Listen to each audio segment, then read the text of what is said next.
Hi, I'm Hannah Smithson. I'm Fellow in Psychology in Pembroke, and I run the subject with the help of Rebecca White, who's a stipendiary lecturer. So studying psychology is just wonderful. It will change the way in which you interact with the world and the way in which you think about the world. In the first couple of terms in Oxford, you'll study perception, social psychology, developmental psychology and cognition. Perception will challenge the way in which you think about perceiving objects around you through your sense of vision, audition, and other senses. Social psychology will make you think about interpersonal conflict, the bystander effect, and formation and change of attitudes.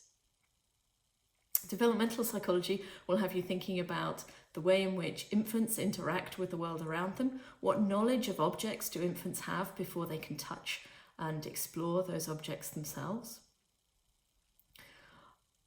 And in cognition, you'll think about the amount of information in the environment that you process and the amount of information in the environment that goes by unnoticed.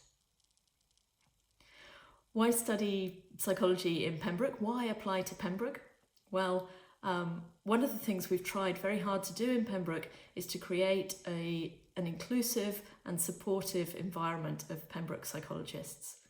And that spans the undergraduate community, the graduate community, postdoctoral researchers and tenured academics. And that community is brought together by a shared love of the subject, shared excitement about learning new things in psychology. We get together for events such as psychology research evenings, where we may have an external speaker talking about a particular topic. More informally, we get together every Friday for a so-called psychology lunch. And our current and previous students have indicated that these kind of events, these psychology events in Pembroke, are some of the highlights of their time here, some of the highlights of their degree.